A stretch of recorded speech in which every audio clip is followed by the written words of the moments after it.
bloody gaijin! Sato is ours! You want to get him?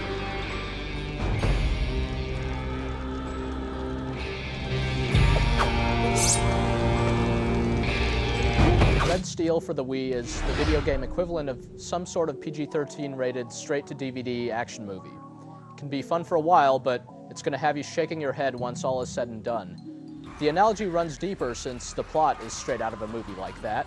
You're some guy named Scott, and your pretty Japanese fiancée is kidnapped by the Japanese mob, so you grab a gun and go after her, and you get a sword too. It's all an excuse for you to go shooting and slashing your way through a bunch of industrial settings, plus some rustic Japanese levels toward the end. Okay, I give up. Did you really have to destroy absolutely everything? The plot's filled with some painfully bad dialogue, some of which can at least be unintentionally funny, but the story sometimes goes so far as to get in the way of the action, like when there's some unskippable cutscene in the middle of a tough firefight you have to keep replaying over and over. Red Steel's got some compelling ideas, but nothing about it is particularly good in execution, and it's filled with run-of-the-mill shootouts and sword fights that feel more like two cavemen hitting each other with clubs than like two highly trained samurai going at it. You play the game using the Wii remote and the nunchuck attachment. It's a promising setup, and the controls for shooting and sword fighting are pretty different. The shooter portions make up the vast majority of the game. In these, the nunchuck's analog stick moves you around, and a quick swing of the nunchuck is used to open doors, reload your weapon, and a few other actions. Meanwhile, the Wii remote controls your turning and aim, and initially it'll be distracting, not immersive, to see the in-game hand holding a gun awkwardly emulate your own wrist movements.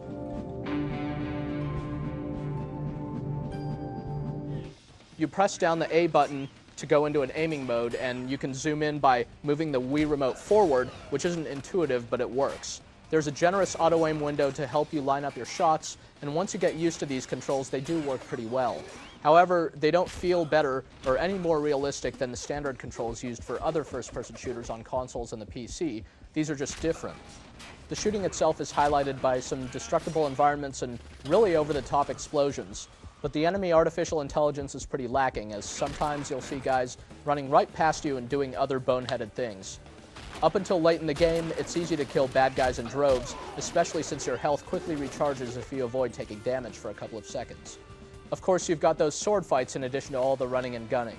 The sword fights are presented awkwardly because you're always forced to put away your gun, and the duels are conveniently uninterrupted by other gun-carrying enemies. The sword fights can be challenging, but they don't feel realistic at all. Enemies fall prey to basic patterns and exploits, not to skillful maneuvering. You don't have a lot of moves at your disposal, and the on-screen movement lags behind your swings of the Wii remote. It also seems impossible to perform any thrusting or stabbing moves, even though your enemies will. On top of all that, not an ounce of blood is spilled during the sword fights, which makes the title of the game seem rather misleading. Once you've spent the 10 hours or so finishing Red Steel's single-player campaign, there's also a split-screen multiplayer mode for you to mess around with, but there's not a lot of lasting value here.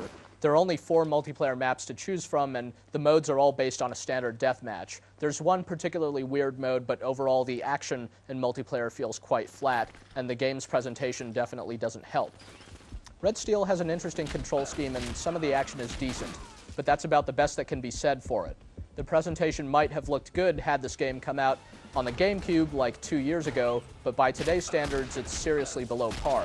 At least there are some good sound effects and music, but that's hardly due compensation for the sluggish frame rate and numerous noticeable bugs and glitches throughout this game. Your curiosity might compel you to give this game a shot anyway, and as long as you approach this mediocre shooter without expecting much, you might find a few redeeming qualities in it.